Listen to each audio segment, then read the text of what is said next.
Hello and welcome, listeners, viewers, friends of all ages, and welcome back to Macabre and Company. I'm Erica. And I am George, and this is the podcast that delves into the macabre, the creepy, the spooky, the scary, sometimes the gross, sometimes the inappropriate, but always spectacular. Always spectacular. Now, I have a story for you all today. Now, friends, I do need to give a trigger warning for probably everything. It's like pretty much all the things that can happen to people happen in this story. So, and some children. So, just if that's not where you're at today, maybe skip this one. But I will tell it in the most respectful and entertaining way I can because I think it's a story that needs to be told. George, are you ready? My God, I'm so ready. I am super excited today to discuss with you all the haunting history of the Cecil Hotel. Oh my Now, gosh. right? I'm so excited. Have you been to the Cecil Hotel, George? Did you go with Ro and I when we were there?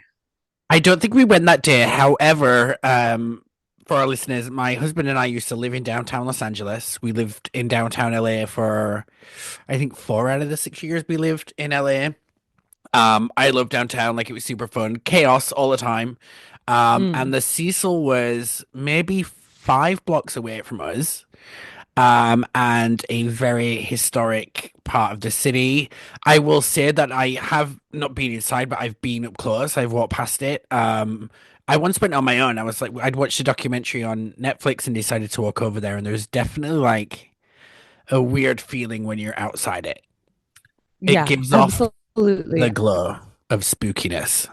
It really does. I think you went with Ro and I to the Murder House from American Horror Story, but Ro and I Mhm. went together to the Cecil Hotel. We also didn't go in, but went outside. It's now called Stay on Main. So they did give it a rebrand in the hopes to escape its horrifying history, but it has not helped. So let's get started. The Cecil Hotel is now, or it kind of always has been affordable housing. It's a complex in downtown LA. Now, it opened on December 20th, 1924, which is my birthday, not my birth year, but it opened on my birthday many years Wow. before I Wait, was born. 1924? Mm-hmm. So literally 100 years ago. Just 101 Oh my years gosh, ago. yeah. 101 years ago. Wow. Wow, how topical. I didn't even think about that. So it was opened as a luxury hotel, but it really declined during the Great Depression and the subsequent decades. In 2011 was when it was renamed the Stay on Main. It's a 14-floor hotel. It has 700 guest rooms and a very checkered past with many suicides and accidental or unnatural deaths occurring there. So they started renovation in 2017, which was halted by the COVID-19 pandemic, resulting in the temporary closure of the hotel. And I think that Ro and I were there in 2019 ish, 18 or 19. So right before all of that happened. But on December 13th, 2021, the Cecil Hotel was re-inaugurated as an affordable housing complex. So um, they have really opened it up to some of the it's very close to Skid Row, so they've opened it up to try to give some more affordable housing and supportive housing to the people who are experiencing homelessness in Skid Row. If Yeah. you haven't And heard of Skid Row, yeah, I mean, it's here's the thing. So, as a former resident of down there, like, yes, like you don't want to walk through Skid Row on your own. LA is one of the most underfunded, well, there's one of the highest populations of underfunded communities in the world is LA. It's very block by block, and it's actually really, really sad when you're down there to yeah, see. it's really tragic. Yeah, it's tragic. And But great that because they made it for more affordable housing because we need more affordable housing units yeah, in Los Angeles. yeah, and I think the other thing about Los Angeles is that because Hollywood is there, a lot of people come with these dreams and hopes, and they want to get famous, they want to be in movies or TV, and this that dream is not, very few people become the level of fame that you need to be a sustainable working actor. Yeah. So there's, sometimes people come and try to realize these dreams and get, into drug addiction or just lose their houses and are in various states of unhoused or drug addiction. And it's really sad. So it was good that they opened it up. However, in 2023, there was an LA Times article that described and photographed the rundown conditions inside the Cecil Hotel. There was black mold, there were vermin infestations, water leaks, graffiti, vandalism, unsanitary communal amenities. And many of the low income residents, including former Skid Row people experiencing homelessness, really required ongoing medical, mental health, and substance abuse treatment. So people weren't, they maybe had a roof over their heads, but they weren't getting the treatment that they needed. In 2024, the owners of the Cecil Hotel listed it for sale, so we could buy it. I mean, listen, I'm one of those people that if when I buy my first like big house, I will be like, did someone die here? And if they say no, I'll be like, okay, next. Like, I want Yes. something that's potentially haunted. Like when I watch American Yeah. Horror Story, particularly season one, like Murder House, I'm like, that's my dream Mm, house. yeah, I want that. Dream Yes. house. Now the Cecil, that's going to cost a lot of money to make it nice. I mean, the lobby's Mhm. gorgeous. I mean, classic Yeah. 1920s, right? But I think it would take a lot of money. So, I mean, maybe not the best investment for us in the long run as Maybe far not at as this stage. business, but But maybe we could turn it into we just could, like a haunted ghost tour museum. yeah, we could like visit it. So I'm going to go through a little bit of the kind of history of it, and then we'll talk about why it's got this reputation. So, like we said, it was built in 1924 by three hoteliers. It was William Banks Honor, Charles Dix, and Robert Shops. Charles Shops. Dix. Yes, Dix. Oh, DIX. Boo, what a shame. I Yeah, wish it right. was DICKS. That would be funny. And they originally intended it to be a destination for business travelers and tourists. Um, it was designed by Loy Lester Smith in like an Art Deco style and constructed by W. Patton. The hotel cost $1.5 million to complete in 1924 and had a really opulent marble lobby, as you mentioned, with like stained glass windows and potted palms and just really, really beautiful. So the three hoteliers invested about 2.5 million in it with the knowledge that several similar hotels had already been established in that downtown area. Um, but again, within 5 years of its opening, the Great Depression hit and nobody did very Yeah, well. because So there's quite a, I mean, there's a few really big famous hotels down there that are all apparently haunted. The Biltmore Hotel is yeah. super haunted, Oh and yes. the Alexandra Hotel too. We'll have to go on a haunted hotel tour. Oh my God, yes. Yes. Also, And stopping at the bars because I love a hotel lobby bar. You know that. oh yeah, who that's it's because it's like traveling. It like drinks don't count when you're in the hotel lobby. Yeah. Um, and it's as we were talking about Skid Row, at one point, as many as 10,000 homeless people lived within a 4 mile, which is a 6 kilometer radius of the hotel. So, like a lot of people in various states of distress around the area. In 1987, the Cecil Hotel was in U2's music video for Where the Streets Have No Name, Oh with a lot of the wow. buildings. Yeah, a lot of the building's historical features were visible. Like they 2008, filmed inside or were they out on the street? they were out on the street, Okay, I but they believe. like Cecil was like featured in it, huh? Yeah, maybe we should watch it after this. Yeah, absolutely. And 2008, there were some new owners and they refurbished part of the hotel. And then again in 2011, that's when they rebranded it the Stay on Main with separate reception areas during the day. So it kind of like they tried to separate it, but their website still said the Cecil Hotel. Everybody knew. In 2014, the hotel was sold to Richard Bourne for $30 million. So you're right. I don't think we have the money because in 2024, who knows how much it's going for. Um, and in 2016, Matt Barron, who was the president, said he was committed to the preservation of architectural or historically significant components of the building, like the hotel's grand lobby, but that they plan to completely renovate the interior and fix the hodgepodge, as they called it, of work that had been done in more recent years. Because kind of everyone that bought it was like, I'll just change this little thing and change that little thing. Yeah, that's the And worst. I worked in a hotel like that once. yeah, just like pick a theme. And in 2017, the Los Angeles City Council voted to deem the Cecil Hotel a historic cultural monument because of its representation of an early 20th century American hotel and because of the historical significance of the architect that created it. So, Oh wow. um, yeah, it's good. Like, it's really exciting. Now, why are we talking about the Cecil Hotel? Well, because numerous violent incidents, some resulting in death, have occurred in the Cecil Hotel in Los Angeles, and its reputation is due to at least 16 sudden or unexplained deaths that have occurred in or around the hotel. In like So if what? Okay, you what time period? Like, is We're that going to talk about it. okay? Sorry. I'm just so That's okay. excited. That's okay. No, it's okay. I know. Right? So, first one, the first documented death was January in 1927. And Percy Ormond Cook, who was 52, took his own life with a gunshot wound to the head. And he wrote a letter to the press saying that he was driven to suicide because of the separation between him and his wife and family. He did also say that he deliberated for a week before he did it. So maybe the hotel talked him into it. Okay, so all right, let's talk about this guy, right? So, yes, Yeah, super sad, probably really sad. And like, back then, 1926, 27, 27. like, not great for a divorce, right? Was it No. majorly frowned upon, right? No matter how Yeah. unhappy you are, you've got to do it. So, and he probably loved his kids and probably loved his wife too, like, terrible. Yeah. However, it's very extreme to shoot yourself because then it's going one step further, then you're definitely never going to see them again. There's no even Right. chance of You're never going to see recouping anything that. again. So maybe Yeah. I believe the hotel. What? So okay, I'm sure you're going to get to it, Okay. but Let's yes, maybe let's the keep hotel. going. So Yeah. So November 1931 is our next victim. Mr. Norton, who is 46. It is a possible suicide because he died from ingesting poison. Now he didn't leave a note, so we actually like aren't sure if it was a suicide, but it seems pretty like it's really you don't just die from ingesting a bunch of poison. Although maybe in 1931 you might. I So mean, yeah. When at was that? Was there any wars going on at that point though? I'm bad at time, I mean, that's so same. I'm not going to weigh in. I think we're on the cusp of. We're definitely something's warring. We're always Yeah. warring for something. Poison Um, used to be really common in like murder and like assassination, right?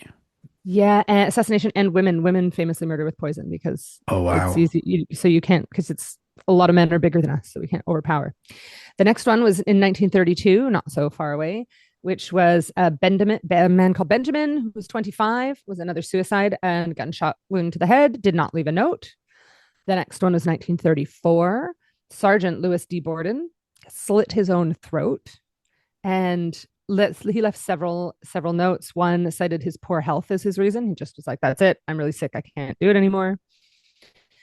The next one was in March of 1937. Grace McGraw, who was 25, she fell from the building. So she fell from a ninth story window. Her fall was broken by telephone wires, which were wrapped around her body, and she later died in hospital.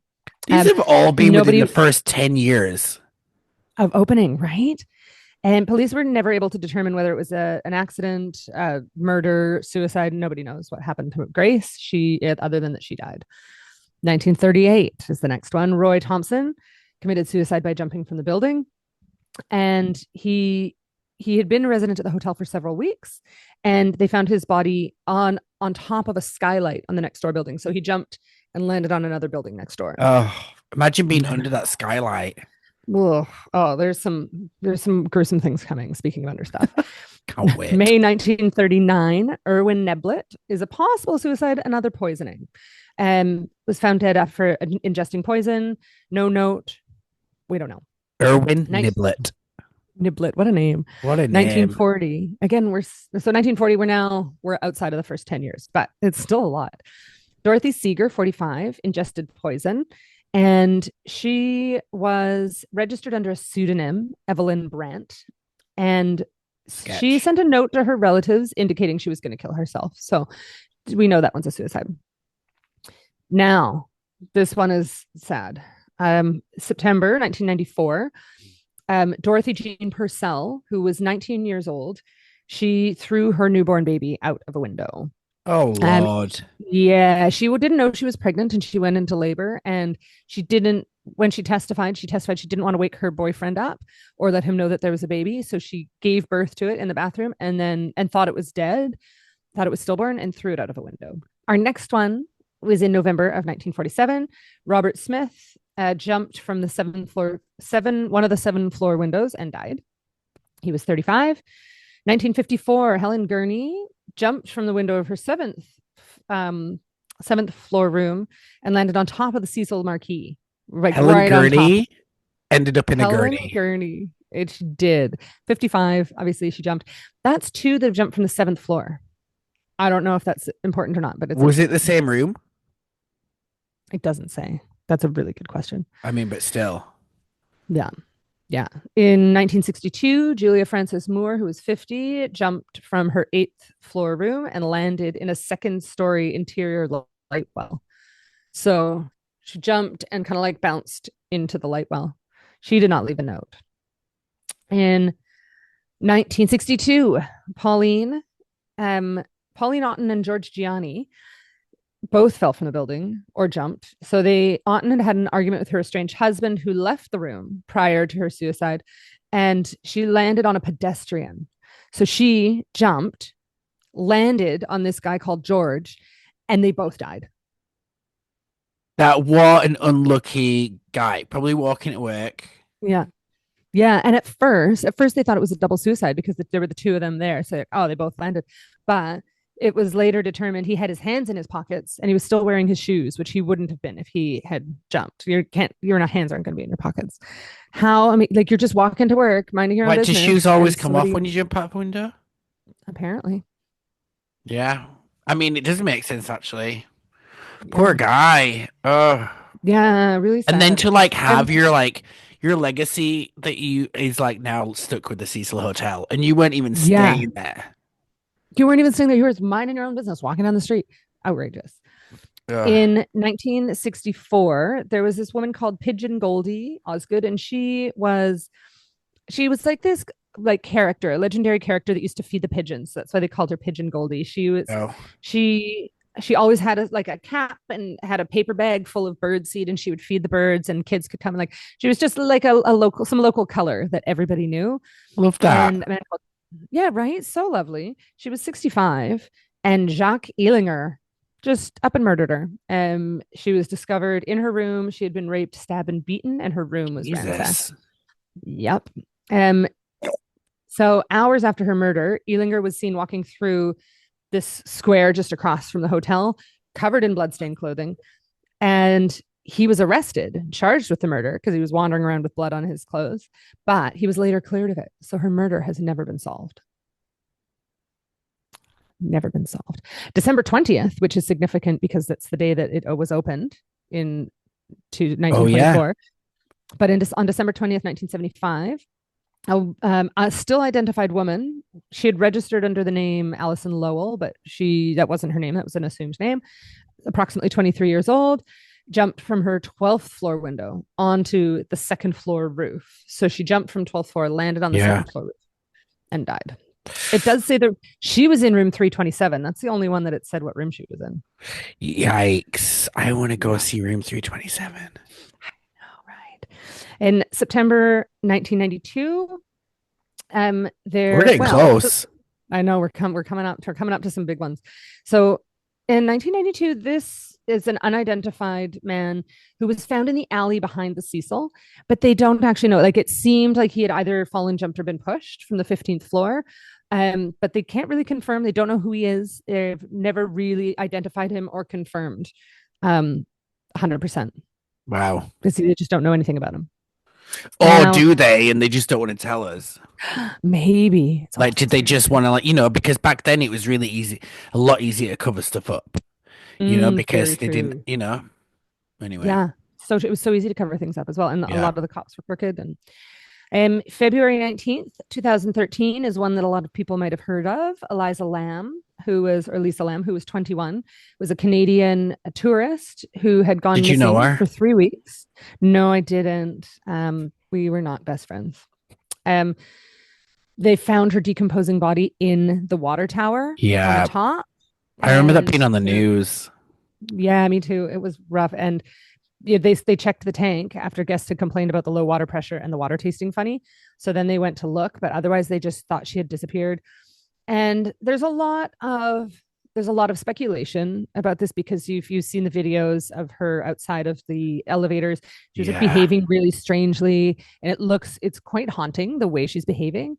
However, I have watched a lot of documentaries on this and listened to a lot of podcasts, and the most recent one that came out, I think, a couple months ago, and how they ruled the death was an accident, with her bipolar disorder being a significant contributing factor, and that seems to be it because the way she was behaving, her family said that's she when she didn't went off her medication, she would see things and hear things and think people were after her.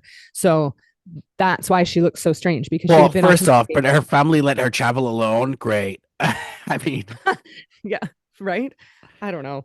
I mean, maybe she had been on her medication for a while and they thought she was going to be all right, but it Yeah, was but tough that times. and the energies of the Cecil Hotel mixed with that, I mean, it can't be good. Not a good time. So the last one on my list is 2015.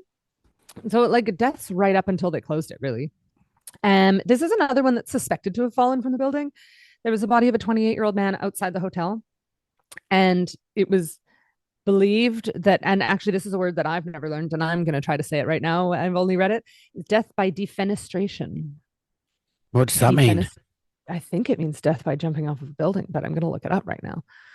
Um, So that do you know what's defenestration. really funny? And this is how much the media control or what we learn about and how because I lived there in 2015. Hmm. Um, it's did I? Yeah, I lived Yes. in downtown. I lived in North Hollywood though at that point. Anyway, but I lived there. I lived in LA and I never heard of that. Like I didn't know. I thought Elisa Lam was like the last person to like die there. Mm. So defenestration is the act of throwing someone out a window. Throwing It, someone out. it could also be, if it's informal, it's the act of or process of dismissing someone from a position of power or authority. I don't think that So happened.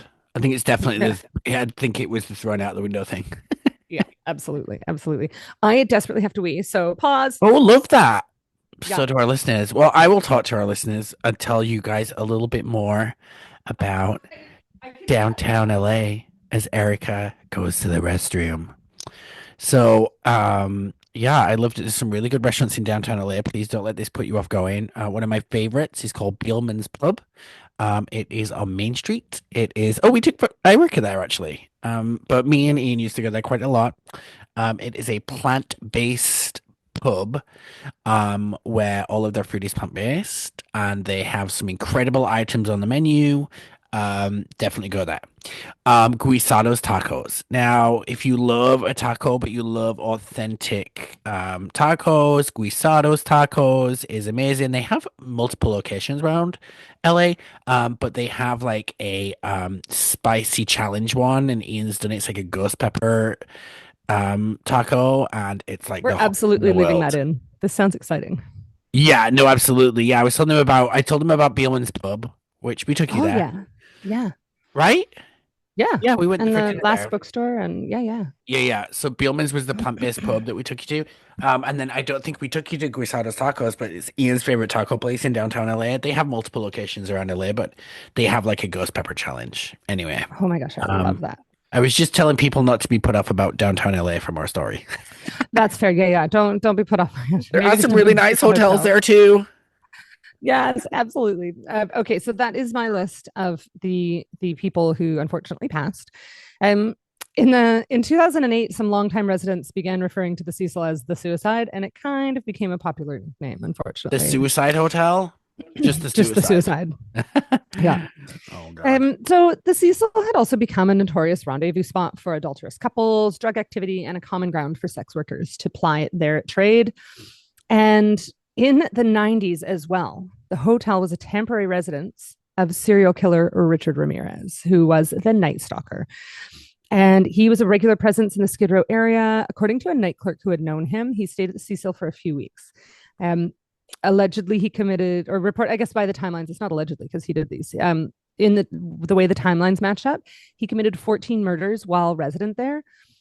Whoa. Um, yeah, yeah, Wait, how like many people with did Richard Ramirez kill? I've never actually. No, I don't know much about the Night Stalker. oh my gosh, he is my favorite capture of all time. Do you know how he was captured? How? So but he had like gone out of state to try to kind of like things were getting, he thought they were getting close. He was like at large for 219 days. There was a countdown, like there was a count of like how long before he'd been caught because everybody was so terrified. Yeah. He had no MO. He had no, it wasn't like you're safe if you were a man. He would just attack literally anybody of any age, horrific murders. How did they know And they were all him? there were shoe prints and Oh, the way. So there was an MO. Sure, I should have said it, MO. So he came back to LA And they had just decided to put his picture up because it had been so long. So they put his picture up. It was on newspapers. It was like everywhere. And somebody saw him at like a store. It was like, "You're Richard Ramirez." And he tried to run, but everybody in this little LA community cornered him with like bats and chased him down the street and until the cops came to rescue him and take him to jail. Wow. I have to watch. Yeah. I think there's a Netflix TV show called The Night Stalker.